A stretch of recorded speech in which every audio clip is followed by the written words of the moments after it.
महादेव। श्री शिवाय नमस्तुभ्यम। आप सभी कमेंट में हर हर महादेव जरूर लिखिएगा। आइए आज का उपाय देख लेते हैं, जो कि सोमवती अमावस्या का महा उपाय है। इस बार सोमवती अमावस्या 30 दिसंबर 2024 को पड़ रही है, जो कि इस साल 2024 में पड़ने वाली आखिरी सोमवती अमावस्या।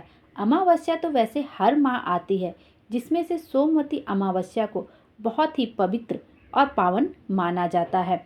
कहते हैं कि सोमवती अमावस्या पति की लंबी आयु, संतान प्राप्ति और पितरों का आशीर्वाद पाने के लिए सोमवती अमावस्या पर व्रत करना बहुत अधिक शुभ फलदायी होता है। लेकिन यदि आप सोमवती अमावस्या पर व्रत नहीं कर पा रहे हैं और अभी तक आपने सोमवती अमावस्या पर व्रत नहीं किया है, तब भी यह कुछ उपाय हैं जिनको करके भी हम अपने घर में जीवन में सुख समृद्धि या हमारी कोई मनोकामना है जो बहुत दिन से पूर्ण नहीं हो रही है, उसके लिए भी हम यह उपाय कर सकते हैं। सोमवती अमावस्या के दिन कुछ कार्य हैं जो हमें भूल से भी नहीं करने चाहिए। इस दिन कहते हैं कि घर की स्त्रियों को बाल नहीं धुलना चाहिए, इससे घर में दरिद्रता का वास होता है। और इस दिन किसी को श्रृंगार संबंधी कोई भी चीज़ स्त्री को नहीं खरीदना चाहिए। आपको खरीदना है तो एक दिन पहले खरीद लीजिए, बाद में खरीद लीजिए, आगे पीछे खरीद लीजिए, लेकिन इस दिन अमावस्या के दिन श्रृंगार संबंधी कोई भी सामान नहीं खरीदना चाहिए।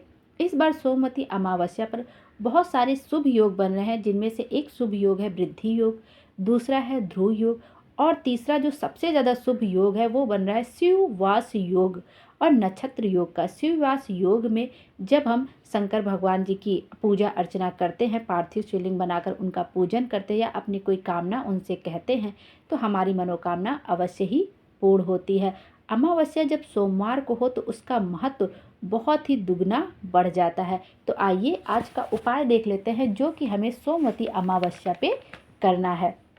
यह उपाय आपको दिन में 3 बार करना है, मतलब दोपहर को, सुबह, दोपहर, शाम। बिल्कुल आपको यह उपाय 3 बार करना होगा। इसको पंडित जी ने ऐसे कहा है कि समझ लीजिए डॉक्टर ने आपको कोई दवा दी है खाने के लिए और 3 डोज उसकी बनाई है कि आपको सुबह भी खाना है, दोपहर को भी खाना है और शाम को भी खाना है। उन्होंने इस तरह से इस उपाय को समझाया कि यदि आप यह उपाय करते हैं, कोई मनोकामना है जो आपकी बहुत दिन से पूर्ण नहीं हो पा रही है, आपने बहुत प्रयास कर लिए हैं तब भी आपकी वह मनोकामना नहीं पूर्ण हो रही है, सफलता नहीं मिल रही, नौकरी नहीं मिल रही है, जीवन में उन्नति नहीं हो रही है, कष्ट ही कष्ट बढ़ता जा रहा है, तो आपको एक बार यह सोमवती अमावस्या का उपाय अवश्य करना चाहिए।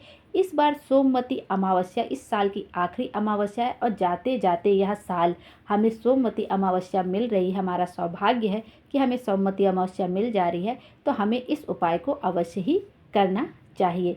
यह जो अमावस्या होती है वो सबसे बड़ी और प्रबल अमावस्या मानी जाती है सभी अमावस्या में। और पंडित जी बताते हैं कि यदि हमें सोमवती अमावस्या मिल जाए तो हमें उस मौके को बिल्कुल भी चूकना नहीं चाहिए।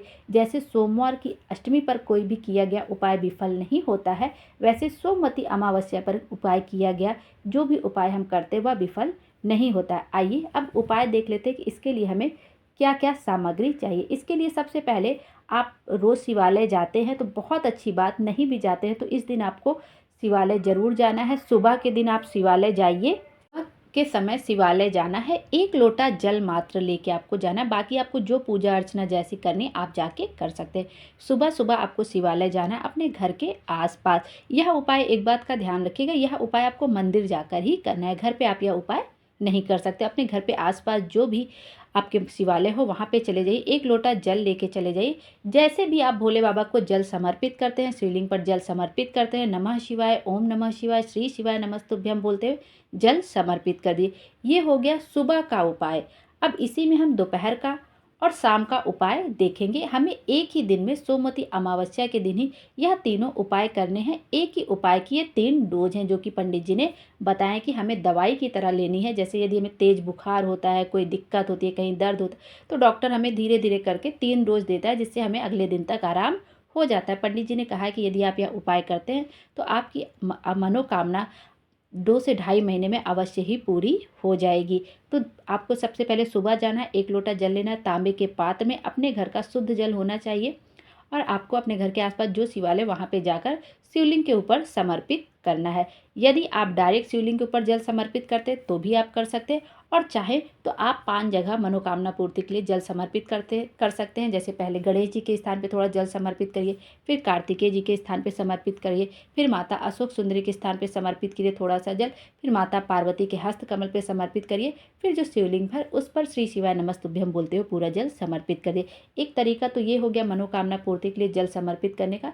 एक ये होता है कि हम सीधे भगवान शिवलिंग पर जल समर्पित करते हैं। आप दोनों तरीके में से जिस तरीके से चाहे आप शिवलिंग पर जल समर्पित करके अपने घर आ जाइए। अब दोपहर को हमको क्या करना है, दोपहर में हमें क्या करना है, जो हमारे घर के आसपास बेलपत्र का वृक्ष हो हमको वहाँ पे ये जाके उपाय करना है। यदि मंदिर के पास है तो बहुत अच्छी बात है, नहीं है तो घर के आसपास जो भी बेलपत्र का वृक्ष है वहाँ पे चले जाना है। दोपहर में ये उपाय करना है 12 बजे के बाद और 4 बजे से पहले। जब तक दोपहर का समय होता है तभी हमें यह उपाय करना है, और 12 बजने के बाद ही दोपहर का समय लगता है। तो बेलपत्र के वृक्ष के नीचे आपको एक आखा चावल का दाना लेना है। आखा चावल का दाना होना, कहीं से टूटा फूटा ना हो। एक आखा चावल का दाना अपनी कामना कहते हुए बेलपत्र के वृक्ष के नीचे आपको अपनी कामना कहते हुए बेलपत्र के वृक्ष के नीचे एक आखा चावल का दाना समर्पित कर देना है। और बेलपत्र के वृक्ष की कम से कम आपको 11 बार परिक्रमा तो अवश्य करनी है। बाकी आप 21, 51, 108 जितनी बार आपकी इच्छा हो या इच्छा शक्ति हो, जितनी आप कर सकते हैं, समर्थ हो, उतनी बार आप बेलपत्र की परिक्रमा कर सकते हैं। बस आपने एक आखा चावल का दाना लिया, बेलपत्र के वृक्ष के नीचे आपको समर्पित कर देना है और परिक्रमा कर लेनी है। कम से कम आपको 11 बार तो परिक्रमा करनी ही करनी है। उसके बाद अब आपको यही उपाय शाम को करना है। आपको लेने हैं 2 दीपक, मिट्टी के 2 दीपक लेने हैं, और आपको एक में गोल बाती बनानी है, एक में लंबी बाती बनानी है। दीपक आपको तैयार कर लेना है, एक गोल बाती का, एक लंबी बाती का। उसमें आपको घी भरना है, देसी घी, चाहे गौ माता का घी मिल जाए तो बहुत अच्छी बात, जो कि अब मिलता नहीं है तो डिब्बा वाला, पतंजलि वाला, जो भी हो आप वो घी भर दीजिए उस दीपक में। अब जिस मंदिर में आपने, जिस शिवालय में सुबह जाके जल चढ़ाया था शिवलिंग पर, आपको उसी मंदिर में वापस जाना है शाम के समय, और महादेव के सम्मुख शिवलिंग के आसपास जहाँ भी जगह मिले वहाँ पर आपको एक गोल बाती का दीपक प्रज्वलित करना है। नमः शिवाय, ओम नमः शिवाय बोलते हुए, श्री शिवाय नमस्तुभ्यम बोलते हुए एक गोल बाती का आपको दीपक प्रज्वलित कर देना है। और जो दूसरा दीपक आप प्रज्वलित करेंगे, लंबी बाती का जो अब आपके पास बचा हुआ, आपको बेलपत्र के वृक्ष के नीचे प्रज्वलित करना है।